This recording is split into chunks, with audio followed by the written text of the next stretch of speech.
बसा कर तो देखो सावरी को दिल में बसा कर तो देखो। मैं माइक ले दुनिया से मन को हटा कर तो देखो, दुनिया से मन को हटा कर तो देखो। बड़ा ही दयालु है वो बाकी बिहारी, बड़ा ही दयालु है वो बाकी बिहारी। इसी बार जिंदा गया कर देखो, इसी बार जिंदा गया कर देखो। सावरी दिल में बसा कर देखो, सावरी दिल में बसा कर देखो। दुनिया से मन को हटा कर देखो, बड़ा ही दयालु है वो बाकी बिहारी, बड़ा ही दयालु है वो बाकी बिहारी। इसी बार जिंदा बगया कर देखो, इसी बार जिंदा बगया कर देखो।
मुझे अपनी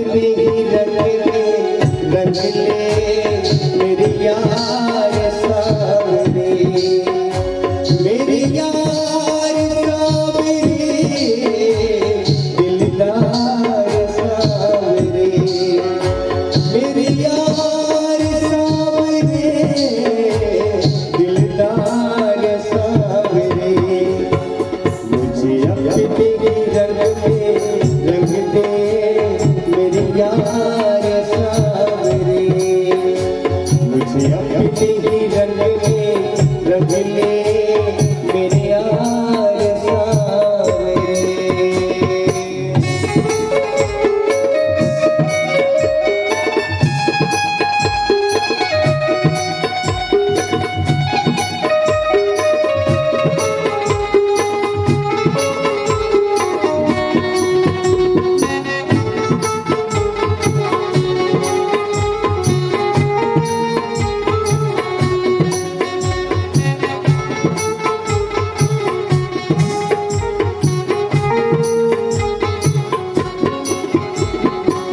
ऐसा रंग तू रंग दे संवरिया, उतरे न जन्म जन्म तक, नाम तू अपना लिख दे कन्हैया मेरे सारे बदन पर।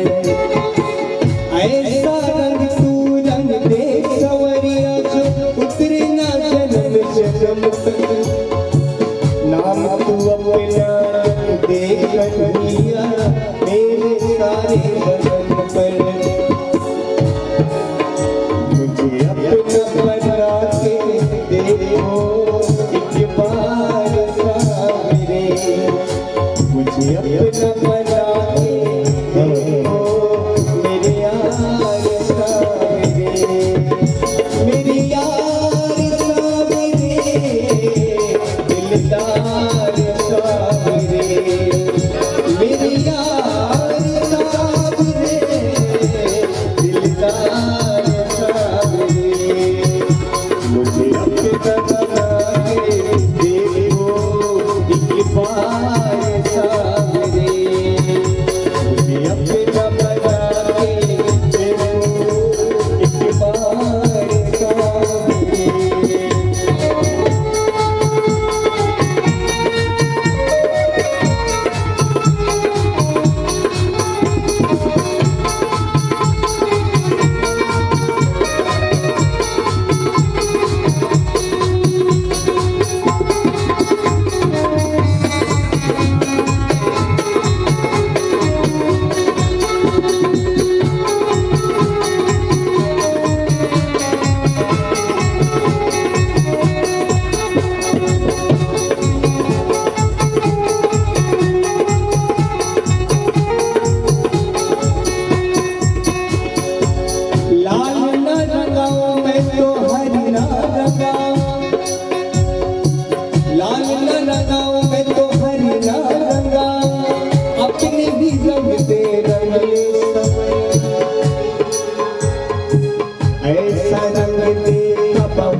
बोली श्री बांके हरिलाल की जय।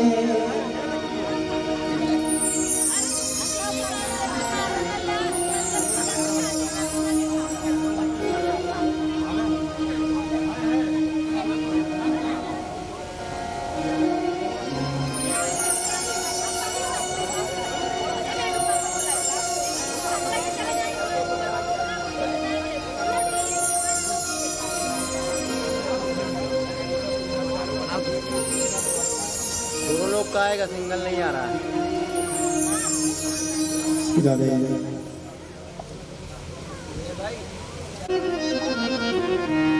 गुरु बिन घोर अंधेरा,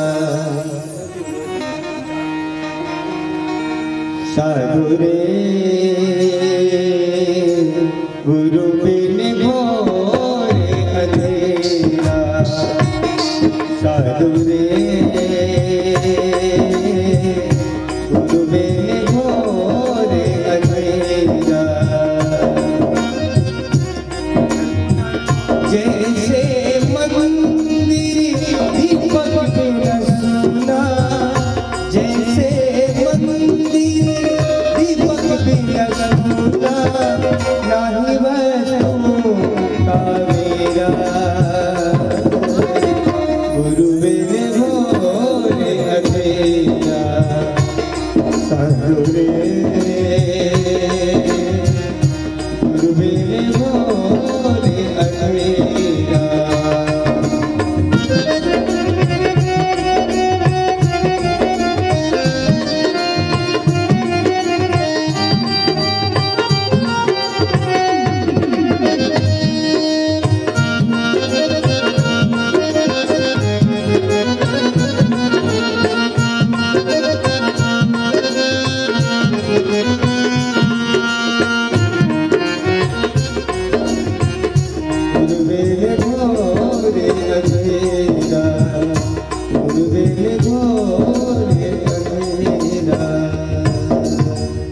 बोली श्री गुरुदेव भगवान की जय, श्री बांके हरिलाल की जय, श्री व्यास जी महाराज की जय।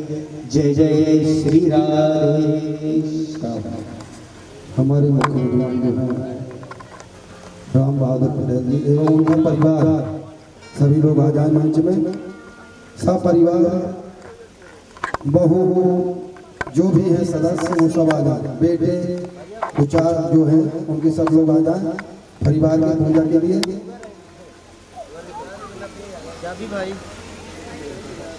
ओम मंगलम भगवान विष्णु मंगलम गरुड़ध्वज मंगलम पुंडरीकाक्ष मंगलाय तनो हरे।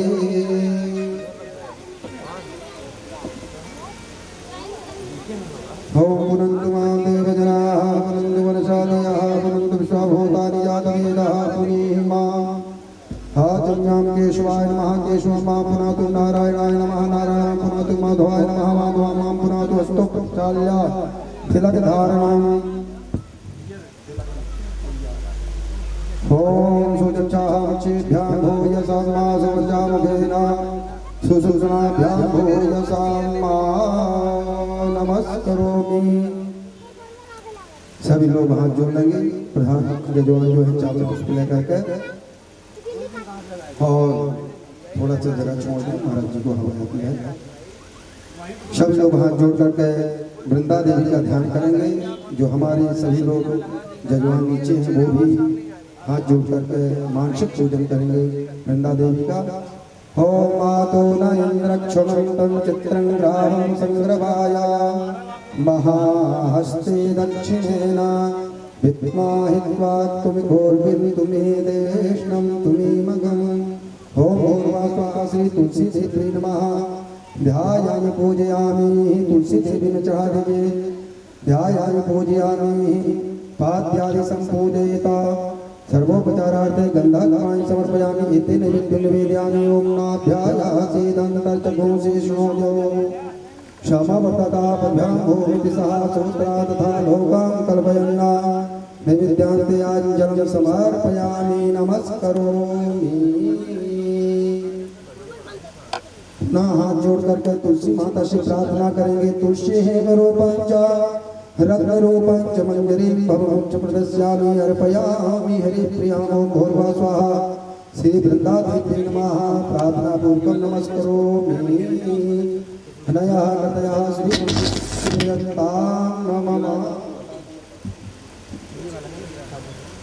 पुनः चावल पुष्प लेकर के सूर्य भगवान का ध्यान करेंगे। ओम यम प्रप्रदन्तमनुपेतमपेत कृत्यम द्विपायनो विरह कातरया जुभावा पुत्रेति तन्मयतया तरवोभिनेदु हम सर्वभूतहृदयां मुनिमानतोऽस्मि। ओम भूर्वासा सुखाय नमः ध्यायामि पूजयामि। सर्वोपचारार्थे गंगा चक्षुपाणि समर्पयामि। सुखाय नमः व्यासनंदनाय नमः निवेद्यं निवेदयामि। ओम अन्नपते नश्यनो देह्यनमि वचक्ष्मः विभ्रादातारंतरियो जन्नो देहि पदे चतुष्पदे निवेद्यान्यानि दिव्यक्षां समर्पयामि।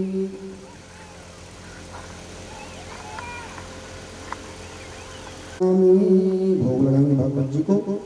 ओम नाभ्यायासि संतर्चको शेषणोजो समवर्तताभ्यां भोविति सहस्रादधा भोगानुपयामि। निवेद्यान्ति आजन समर्पयामि। एक एक दक्षिणा चढ़ा दीजिए हजले।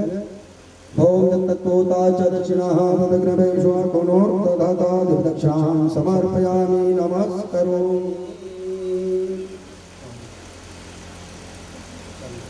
हाथ जोड़ के प्रार्थना कर लीजिए। ओम भूर्भुवः स्वाहा। राधा मेरी स्वामिनी मैं राधे जुको दास। जन्म जन्म मोहि बीजियो श्री वृंदावन को वास। श्री पुराण पुरुषोत्तमाय नमः प्रार्थना पूर्वकं नमस्करोमि। बोलो भागवत भगवान की, सुखदेव जी महाराज की। पूज महाराज जी का पूजन पुष्प लेकर के अब पहले ध्यान।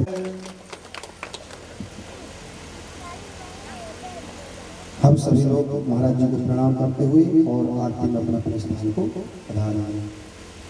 ओम ज्वालामाल ओम चंद्रमा मनसो जात चक्षुः सूर्यो अजायता सूत्राद्वाय च प्राणचमुखा दग्निरजायता।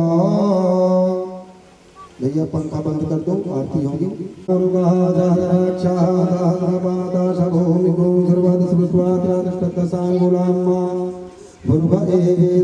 सर्वांजर्भूतांच भाभ्यां बोलो सद्गुरुदेव। ओम ज्वालामालय नमः। भाग्यवत भगवान की है आरती, पापियों को पाप से है तारती। भाग्यवत भगवान की है आरती, पापियों को पाप से है तारती।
ये सांची की पावन पुनीत पापों को मिटा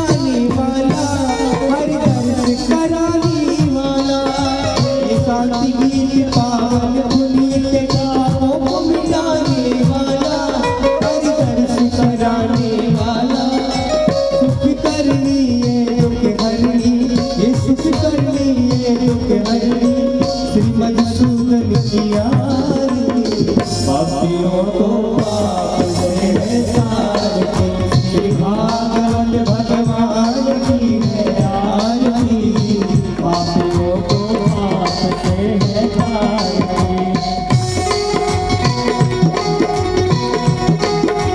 हरि बोल।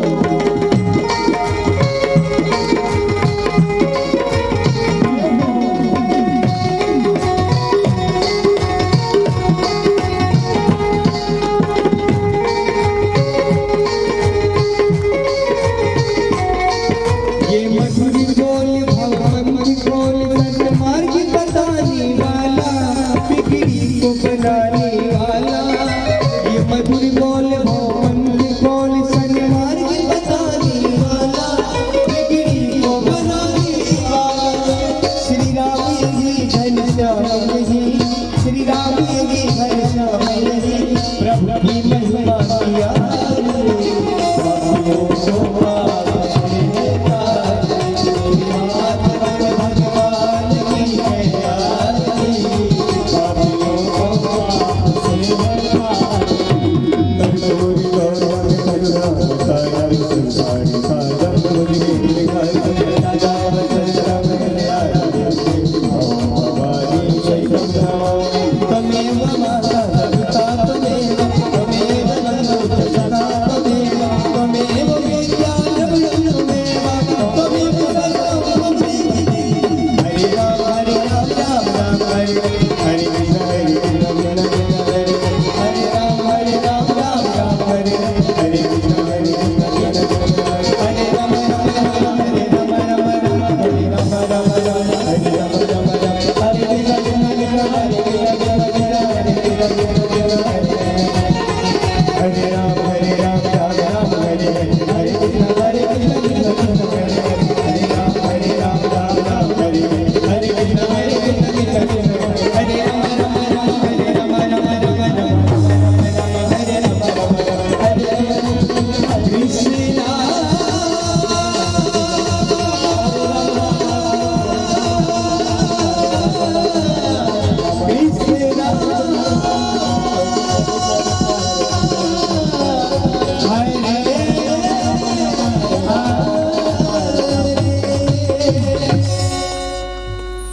ओम शोकमाय नमः पुष्पांजलिं समर्पयामि।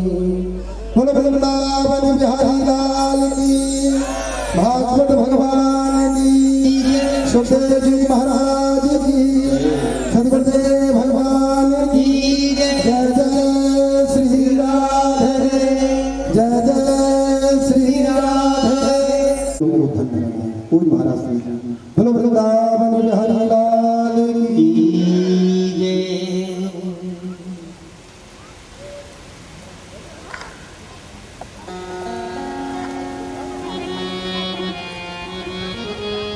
श्री राधे।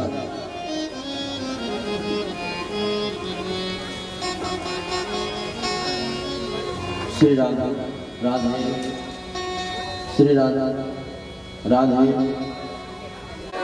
पूर्वेन्दु सुंदर मुखादर नेत्रा, कृष्णात्परं किमपि तत्त्वमहं न जाने। मनोजव मानवतुल्यवेगं जितेन्द्रियं बुद्धिमतामनिष्टम्, वातात्मजं वानरयूतमुख्यम्,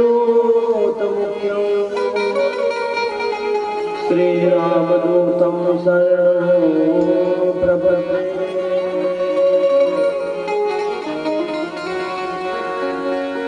रामाय रामभद्राय रामचन्द्राय वेदसे,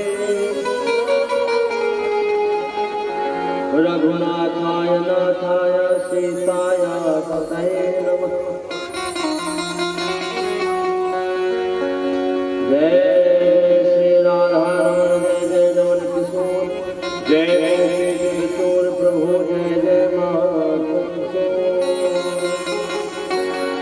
बोलो माधव भगवान की, बाके हरिलाल की जय, नंद के लाला की जय, ब्रह्मदेव भगवान की जय, गुरुदेव भगवान की जय, गौ माता की जय।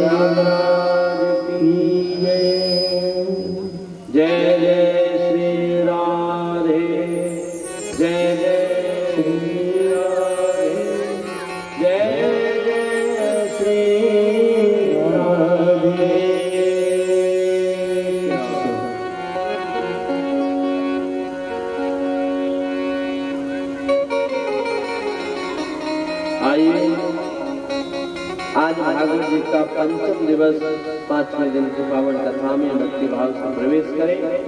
उससे पूर्व 2 मिनट भगवत नाम संकीर्तन। श्री राधे राधे गोविंद, श्री राधे राधे गोविंद, गोविंद राधे राधे राधे गोविंद, गोविंद राधे राधे राधे गोविंद, गोविंद राधे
राधे राधे गोविंद, गोविंद राधे राधे ऐसे भागवत महापुराण को प्रणाम करते हुए परमाराध्य ठाकुर श्री बाबजी बिहारी के पावन श्री चरणों में नमन वंदन और प्रणाम करते हुए भगवान शालिक राम को प्रणाम, सदगुरुदेव भगवान को प्रणाम, स्वामी हरिदास जी महाराज को प्रणाम, परमदेव भगवान को प्रणाम। प्रयागराज की पावन भूमि जिसमें बैठ करके निरंतर आज 4 दिनों से हम भागवत जी की कथा सुन रहे हैं। आज 5वां दिवस है, पंचम दिन, 5वां दिवस। मुख्य परिचित के रूप में विराजमान हमारे राम बहादुर पटेल जी, जिनको ईश्वर ने इस कथा का निमित्त बनाया। वैसे तो करने कराने वाला परमात्मा ही है,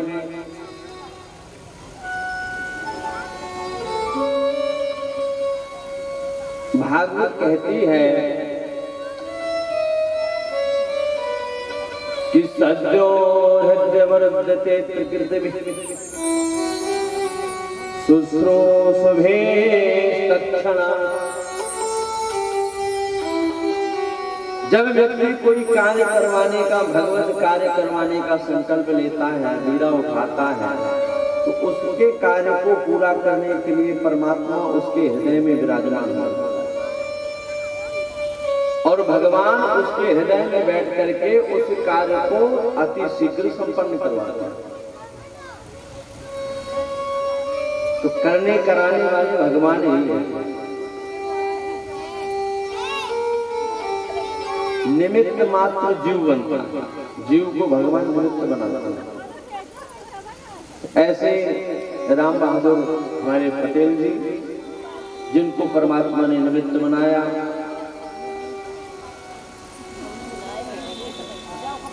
तन और मन से जिन्होंने कथा के लिए पटेल जी को आग्रह किया, आगे किया हमारे कमल तिवारी जी और प्रधान जी।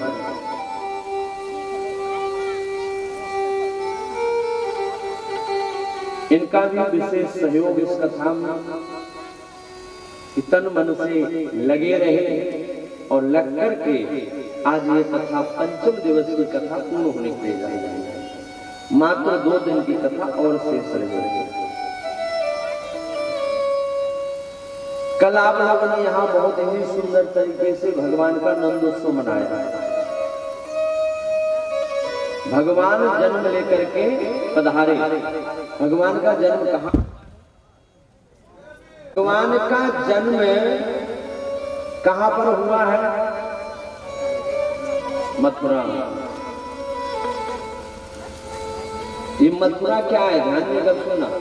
मथुरा किसे कहते हैं? मधुरात इति मथुरा, जो देखने में बड़ी मधुर लगे, बड़ी सुंदर लगे, वो मथुरा है। अर्थात ये जो मानव शरीर है, यही मथुरा है। हमारा आपका जो ये शरीर है, ये देह है, यही मथुरा है। देखने में बड़ा सुंदर लगता है, लेकिन जितना सुंदर ऊपर से है, उतना ही इसमें उतनी ही गंदगी अंदर से भरी हुई है। भरी है कि नहीं भरी है? सबसे ज्यादा अगर गंदगी किस देह में है तो मानव देह में। महाराज एक दिन के बाद दूसरे दिन इसको रख लीजिए, भयंकर बदबू आने लगी। पशु की चमड़ी तो काम में आ जाती है, मानव देह की जो चमड़ी भी कोई लेने वाला है। ये जब शरीर जब ये शांत हो जाता है, इसमें से आत्मा निकल जाती है, प्राण निकल जाते हैं, तो क्या गति होती है? इसकी चमड़ी भी कोई नहीं लेता।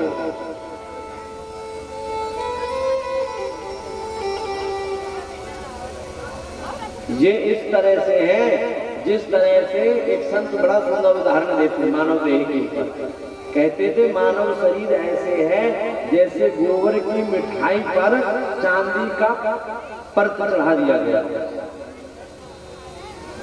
देख कर मत रीझना ऊपर की सफाई पर, देख कर मत रीझना ऊपर की सफाई पर, वर्ग चांदी का चढ़ा गोबर की मिठाई, वर्ग चांदी का चढ़ा गोबर की मिठाई।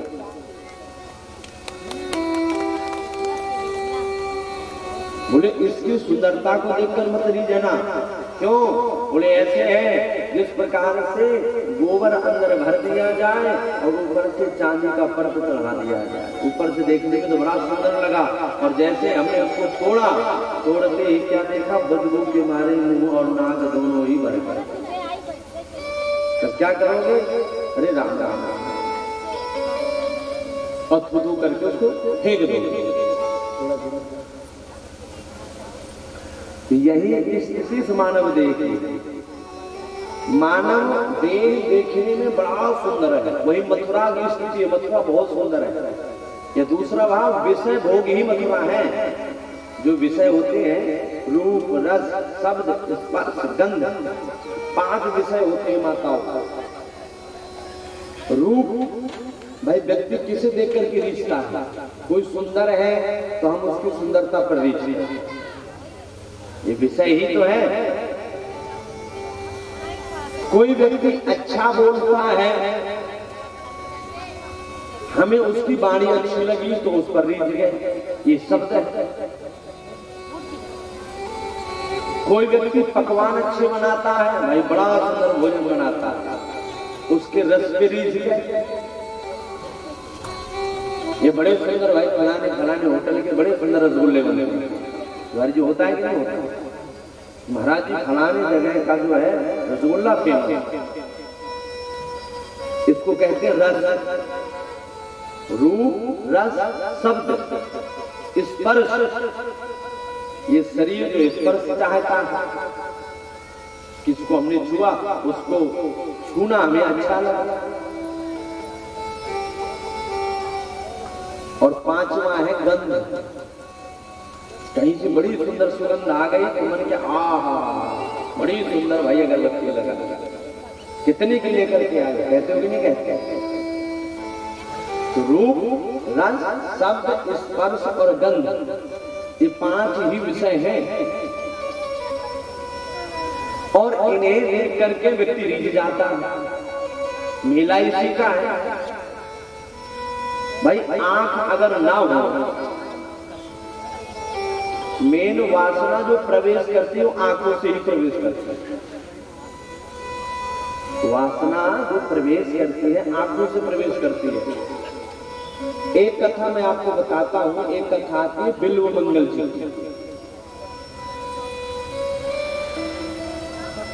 बिल्व मंगल जी भक्तमाल में कथा आती है। जब ये महात्मा हुए तो ध्यान देकर के सुनना, महात्मा बन करके वन में चले जा रहे हैं। एक गांव से गुजर रहे थे तो देखा कि एक गांव के बाहर कुआं बना हुआ। पहले हर गांव में कुएं होते थे। कुएं में जितनी भी महिलाएं होती थी वो जल भरने के लिए आती थी। बिल्व मंगल जी ने एक महिला जल भर रही थी, उससे जल की याचना करी कि हे देवी क्या पीने के लिए जल मिलेगा। यद्यपि उसके रूप को देखना नहीं चाहते थे, लेकिन उसकी परछाई उस बाल्टी के जल में दिख पड़ी। जब उसने पानी दिया उसकी परछाई उस जल में दिख पड़ी और इतनी सुंदर उसको देख करके बिल्व मंगल जी मोहित हुए।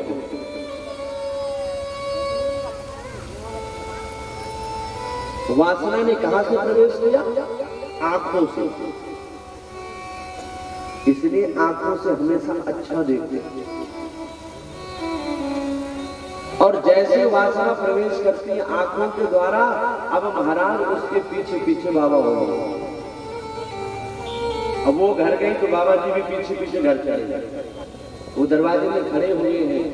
पूरी रात हो गई, पति आ गया, सज्जन परिवार था, पति पत्नी दोनों धार्मिक प्रवृत्ति के थे, संत महापुरुषों की सेवा करने वाले।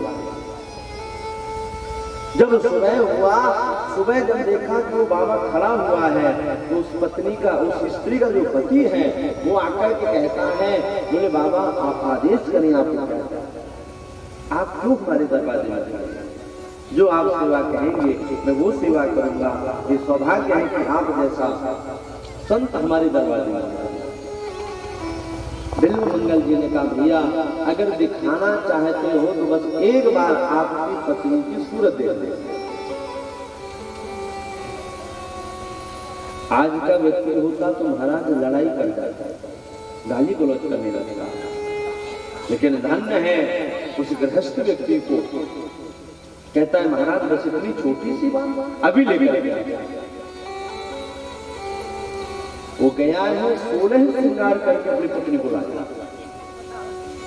और सामने खड़ा कर दिया है। बिल्व मंगल जी ने जैसे उसका दर्शन उसको देखा है, देख करके हाथों में कांटे लिए हैं और कांटे लेकर के अपनी आंखों में दोनों कांटे डाल दिए।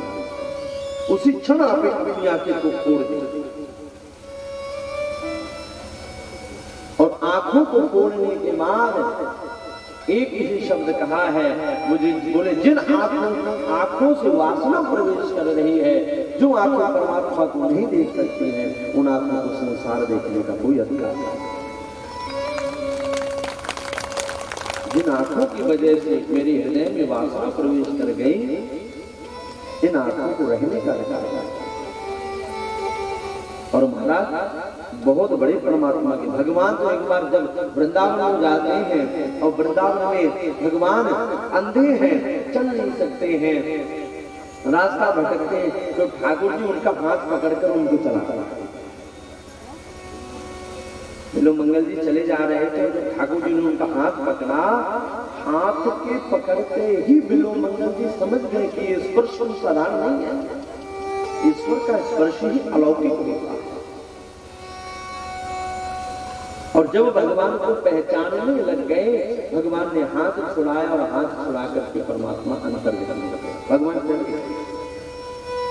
तब वहां बिल्व मंगल जी ने कहा है कि हाथ छुड़ाए कि जात हो निर्बल जान की मोए, हृदय से जब जाओगे सबल कहूं। बोले सरकार हाथ छुड़ा करके मुझे निर्बल जान करके जा रहे हो, जाइए, लेकिन जब हृदय से जाओगे तब कहूंगा कि हाँ वास्तव में आप बलवान हैं। हृदय से जाकर के तो दिखा। तो वासना कहां से प्रवेश करती है? आंखों से प्रवेश करती है। और भगवान जो है यहाँ बड़ा सुंदर संकेत करते हैं। मथुरा अर्थात मानव देह है, और मथुरा में किसके भगवान पुत्र बने हैं? देवकी और वसुदेव के पुत्र बने हैं। देवकी किसे कहते हैं? देवमय बुद्धि देवकी है। देवमय बुद्धि, सात्विक विचार, शुद्ध विचार, निर्मल मन, ये वसुदेव है। देवमय बुद्धि देवकी है और सात्विक शुद्ध मन ये वसुदेव है। सत्वम विशुद्धम वसुदेव शब्द। वसुदेव का अर्थ क्या है? बोले जो सात्विक मन है, जिसमें शुद्धता है, वह वसुदेव है। भगवान भी कहते हैं निर्मल मन जन सो मोहि पावा, मोहि कपट छल छिद्र न भावा, और जाके कपट दंभ नहीं माया तन के हृदय बसो रघुरा। जिसके हृदय में कपट दंभ पाखंड नहीं, दिखावा नहीं है, भगवान उसके हृदय में जाकर विराजमान होगा। अब बुद्धि देवमय कैसे होगी? श्रेष्ठ बुद्धि, अच्छी बुद्धि कैसे होगी? वो होगी सत्संग से। सत्संग करना पड़ेगा। अच्छा, आजकल व्यक्ति जो है चमत्कार को ज्यादा नमस्कार करता है। वैदिक पद्धति, सात्विक पद्धति से कोई नहीं चलना चाहता।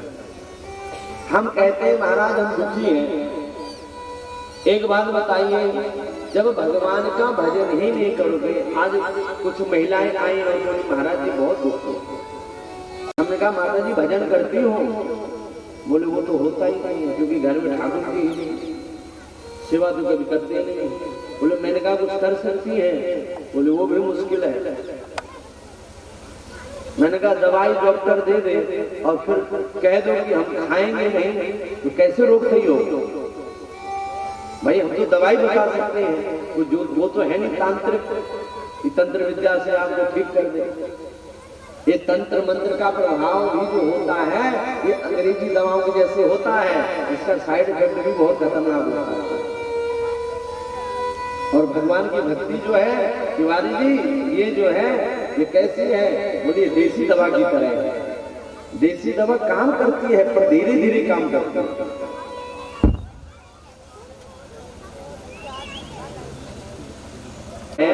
वो काम करती है मगर वो धीरे धीरे काम करती है। काम तो करेगी पर उसका प्रभाव धीरे धीरे होगा, लेकिन उसका जो प्रभाव होगा वो जड़ से ही आपके रोग को नष्ट कर देगा। इंग्लिश दवा खाइए तो उसका साइड इफेक्ट है, उसका दुष्प्रभाव है, लेकिन देसी दवा का कोई भी दुष्प्रभाव दुष्परिणाम नहीं है। यही भक्ति में और तंत्र विद्याओं में होगा। किसी ने तंत्र सिद्धि कर रखी है तो आपका सब कुछ बता देगा और उपाय भी ऐसा बताएगा, तुरंत आपको फायदा होने लगेगा, महाराज बड़ा फायदा होगा, लेकिन उसका दुष्परिणाम भी आगे चल के गलत ही होगा। इसलिए और जो आनंद जो सुख आपको भगवान के भजन के द्वारा मिलेगा, जो दुख भगवान की भक्ति से जाएगा, वो आपका कैसे भी किसी भी तरीके से नहीं जाएगा। तो साधन आपको करना पड़ेगा, उपाय बताना हमारा कर्तव्य है, लेकिन करना आपको ही पड़ेगा। भजन आप करोगे तब दुख जाएगा, हमारे बस करने से कुछ नहीं होगा, आपको भी करना पड़ेगा।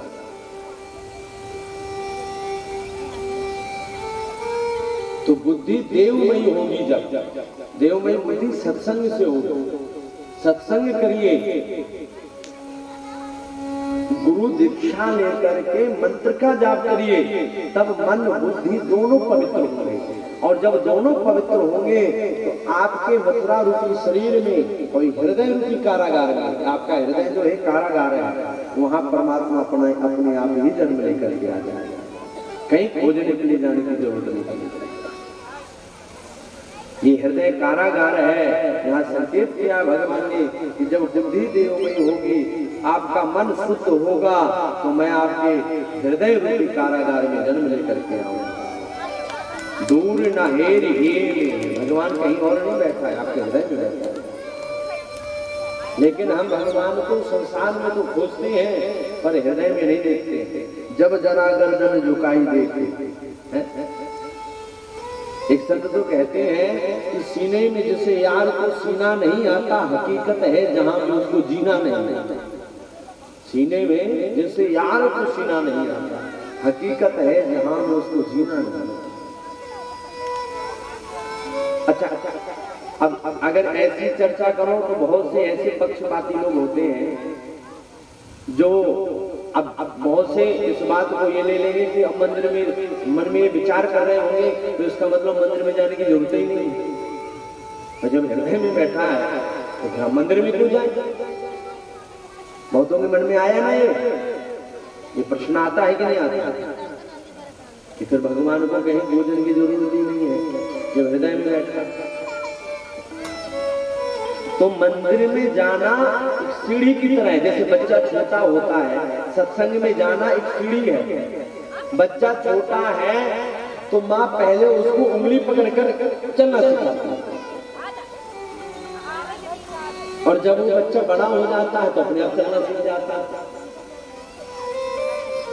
सीख जाता है कि नहीं सीख जाता है?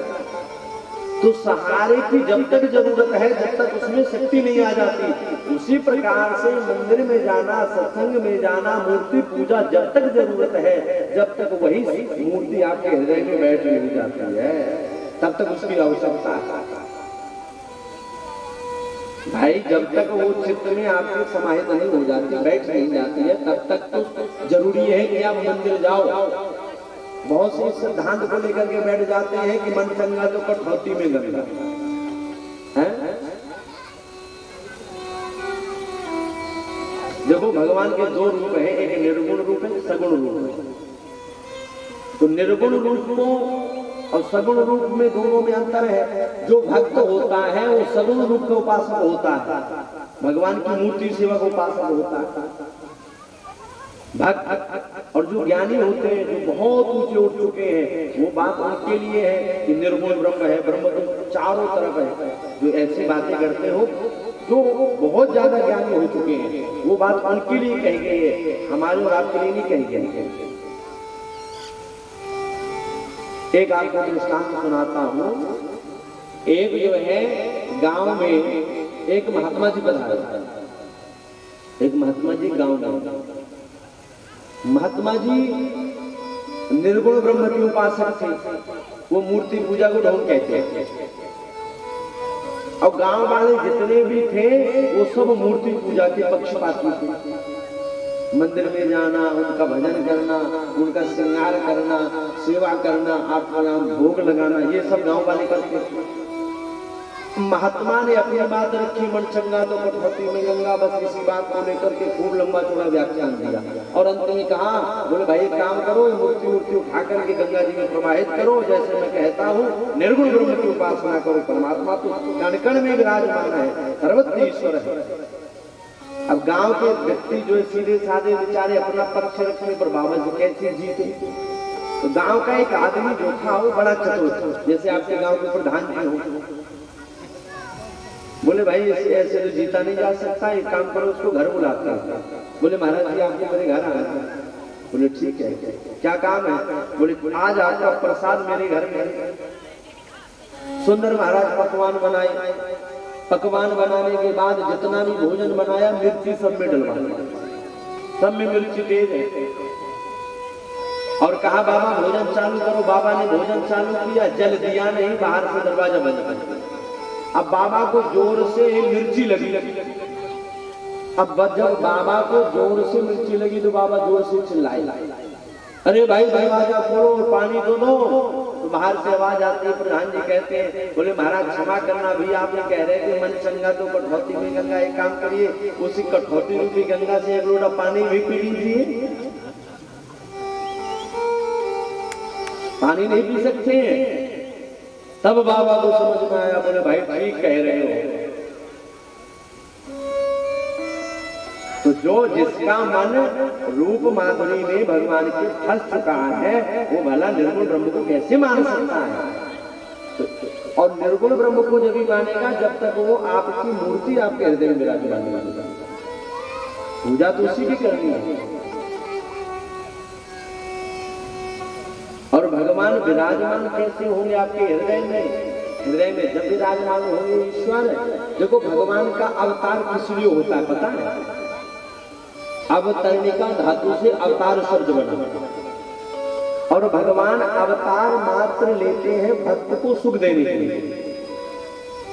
नहीं तो भगवान को भला क्या जरूरत है आने की? हैं? बोले महाराज रावण को मारने आते हो। अरे रावण को अगर उसे मारना होगा तो भ्रगटी विलास सृष्टि लय हो, जिसके भ्रगटी मात्र टेढ़ी करने से सृष्टि का लय हो जाता है, सृष्टि का पालन हो जाता है, सृष्टि का सृजन हो जाता है, सृष्टि बन जाती है, बिगड़ जाती है, चलने लगती है। भला उसको एक रावण को मारने की आवश्यकता है आने की? नहीं। कंस को मारने नहीं भगवान आते हैं। भगवान किस लिए आते हैं? भगवान का जन्म होता है विप्रधेनु सुर संस्थित लीन मनुज अवतार, निज इच्छा निर्मित तनु माया गुण गोपाल। भगवान किस लिए आया है? विप्र ब्राह्मणों के लिए, धेनु गाय के लिए, सुर देवताओं के लिए, संत अर्थात जितने भी भगवान के भक्त हैं, वैष्णव हैं, उन सबके लिए। जो भगवान का भजन करे वही संत है। संत की परिभाषा क्या है? जिसके बड़ी बड़ी जटाएं हैं, बड़ा तिलक लगाए, क्या वही संत है? बोले नहीं। यस्य चित्तम द्रवीभूतम कृपया सर्ववस्तुषु तस्य ज्ञानेन मोक्षेण किं जटाभस्मलेपने। संत उसे कहा गया है मेरे भाई बहनों, जिसके हृदय में दूसरों के लिए दया हो, जो सबका हित करे, जो दूसरे के दुख में काम आए, उसको संत कहते हैं। तस्य ज्ञानेन मोक्षेण किम जटा, बड़ी बड़ी जटाएं रखने से ही जीव, ये जरूरी नहीं है कि वह संत ही होगा। एक कहावत है, जो गाते हैं ना, मन ना रंगायो रंगायो जोगी कपड़ा। जिसका मन रंगा हुआ है, जिसके मन में गेरुआ है, जिसके मन में भगवान राम विराजमान है, जो भजन निरंतर करता है, भले कृष्ण में है, पैंट शर्ट पहनता है, अगर वह भजन करता है, दूसरों का हित चाहता है, किसी को दुखी नहीं करता है, तो उससे बड़ा कोई संत नहीं है। वही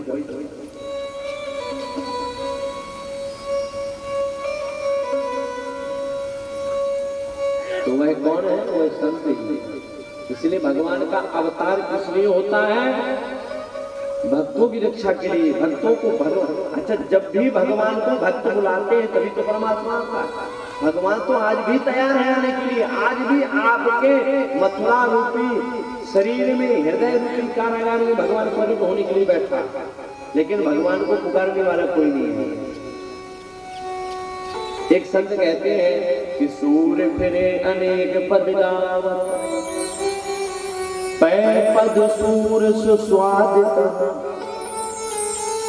टप ढोल मजीरा बजाते फिरे, मीरा मतवारी सिचाह कहाँ। आज सूर्य फिरे अनेक पद गावत, पद गाने वाले महाराज हजारों हैं, कवि हजारों हैं, लेकिन जो स्वाद, जो भाव सूरदास के शब्द में था, आज वो भाव लोगों में नहीं गए, भाव नहीं है। और परमात्मा भाव से रिश्ता है, भाव का विस्तार है, भाव ही विस्तार है, भाव से मुझको भजे तो भव से मेरा पार है, भाव बिन में सब कुछ देवे मैं कभी लेता नहीं, भाव का एक पत्र भी होता मुझे स्वीकार, भाव बिन सुनी पुकारे मैं कभी सुनता नहीं, भाव पूर्ण तेरी ही करती मुझे लाचार है, भाव का भूखा मैं